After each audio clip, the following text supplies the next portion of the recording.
আসসালামু আলাইকুম। গতকাল রাত 11টা 11:30টার সময় কিছু লোকজন আসে আমাদের বাড়িতে। এসে গেটের মধ্যে অনেক বাইরে করে।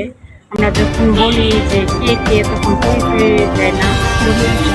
নারাজ করে পরিচয় দিতে অনেক বাইরে করার 1 ঘন্টা পর যখন আমরা গেট না খুলি, তখন ভিতরে গেট ভাঙে ভিতরে ঢুকে ভিতরে দরজা যখন আমরা না খুলি, তখনও ভাঙার চেষ্টা করে। তারপরে আমরা ভিতরে দরজা খুলে দেই। দেওয়ার পরে ভিতরে এসে পরিচয় দেয় যে আমরা পুলিশের লোক, কিন্তু এর আগে পরিচয় দেয় না, কিন্তু সিভিল বেশি ছিল। একটাও ওরকম পুলিশের ছিল না, পোশাক ছিল না। যখন আমি অনেক চাপায় ধরি যে আপনারা কি কারণে আসছেন, কি পরিচয় বা আসল বিষয় আমাদের বলেন, তখন বলে যে আমরা ফাঁড়ি থেকে আসছি। যে ফাঁড়ি থেকে আসছেন, কি কারণে আসছেন, তখন বলে যে আপনার নামে ওয়ারেন্ট আসছে। আমি যখন বলি যে ওয়ারেন্ট আসছে, কাগজপাতি দেখান, দেখান, তখন না করে যে কাগজপাতি আসতেছে। কিন্তু এর আগে বলে যে আমার হাজবেন্ডের একটা কেস ছিল, তখন ওই মানে আসামি ছিল, ওয়ারেন্ট বেরোয় আসছিল। কিন্তু এই মাসের 7 তারিখে সে জামিন হয়ে আসে।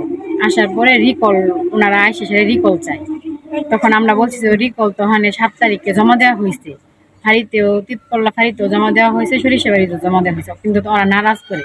তখন আমি যখন বলি যে না, জমা দেওয়া হয়েছে, আপনারা টাকা সহ নিয়েছেন 2500 টাকা, আমি বাড়ি থেকে পাঠাই দিছি, তখন রিকল জমা দেওয়ার সময় তো টাকা নেয় না। কিন্তু আমি বলছি যে টাকা নিছে, আমি নিজে দিছি টাকা। তখন ওরা অনেকই করে গামলের কাছে আসছে, রিকলের কপি আমি বলছি জি আছে। পরে আমি যখন রিকলের কপি দেখাই, তখন ওরা অন্য মুখে ঘুরাই নিয়ে যায়। তখন বলে যে আপনার নামে ওয়ারেন্ট আছে। তো ওয়ারেন্টের থেকে কাগজ দেখান, দেখায় না। না দেখানোর পরে কিছু সাক্ষী বাবদ আমরা ওই তিতকলাতে সাক্ষী দেই। সাক্ষীর আমার একটা সিগনেচার নেয়, আমার ভাইয়ের সিগনেচার নেয়, এলাকার মেশে কিছু সিগনেচার নেয়। তখন ওই সিগনেচার দেখা, তখন আমি বলছি এগুলো তো সিগনেচার, মিজানুর রহমান, সুমাইয়া ইয়াসমিন, তারপরে ইউসুফ, এগুলো তো সিগনেচার, আপনার সিগনেচার দেখাইতেছেন কি কারণে? তখন বলে যে আপনি এগুলো বুঝবেন না, ওয়ারেন্ট আসছে আপনার নামে, বসেন, আমি বাইরে থেকে কথা বলে আসি। ভিতরে 2-3 জন লোক থাকে, বাহিরে যায় 2.5-3 জন লোক থাকে, বাহিরে যায়। তখন ফোন দিয়ে চিতকলা থেকে পুলিশ আসার দেয়, মহিলা পুলিশ।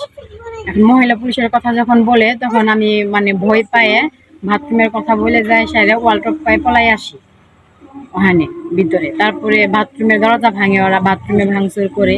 তারপরে আমি হ্যাঁ তো পলাই আসে পড়ছি। এরপরে ওখানে কি ঘটনা করছে, তারপরে আমি আমার ছোট সন্তান ছিল একটা, 16 মাস বয়স চলতেছে রানিং। ওরা বাচ্চারা নিব করে জোরাজুরি করছে অনেক, কিন্তু আমার দাদা শাশুড়ির কাছে দিয়ে সাইড আমি আগে বলছি যে কাকি বের হয়ে যান গা বাচ্চা নিয়ে, কিন্তু ওরা বাচ্চা নেওয়ার জন্য অনেক চেষ্টা করছে। তারপরে আমি যখন ওয়ালটপ পায়ে পলাই আসি, আমার খোঁজার জন্য চেষ্টা করছে, পিছে লোক দৌড়াইছে, কিন্তু আমার ধরতে পারে নাই।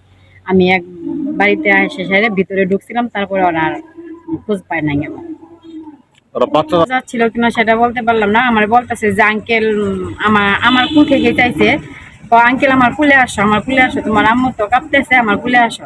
তা আমি বলছি যে আপনি অপরিচিত, আপনি কুলে কেন যাবো, আপনার কুলে তো আমার বাচ্চা যাবো না, আমার বাচ্চারা আপনি কেন দিব, কোনো সমস্যা নাই, এই কথা বলছে। তখন পরে আমার দাদি শাশুড়ির কাছে আমার বাচ্চারে দিয়ে সাইরে আমি বাথরুমের কথা বললে ওই ওয়ালটপ করে সাইরে আমি বের হয়ে আসি। তখন তারপরে বলে মহিলা পুলিশ আসছিল 2-3 জন।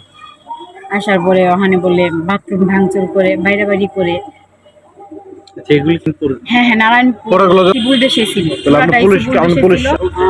ওরা বলছে পুলিশ আমরা। আমি বলছি যে পুলিশ, আপনারা ওয়ারেন্ট কার্ড দেখান, সিভিল বেশে আসছেন কেন? এগুলো অনেক চাপাচাপি হয়েছে, অনেক কথাই কাটাকাটি হয়েছে আমার সঙ্গে। যখন এক প্রকার আমি ওর সঙ্গে কাগজ চাই হয়েছি, তখন ওনারা চিৎকল্লা ফাঁড়িতে ফোন দিচ্ছে মহিলা পুলিশ আসার জন্য। কারণ ওরা পুরুষ ছিল, আমার গায়ে হাত দিতে পারতো না, এর জন্য মহিলা পুলিশ ফোন দিয়ে নিয়ে আসছিল।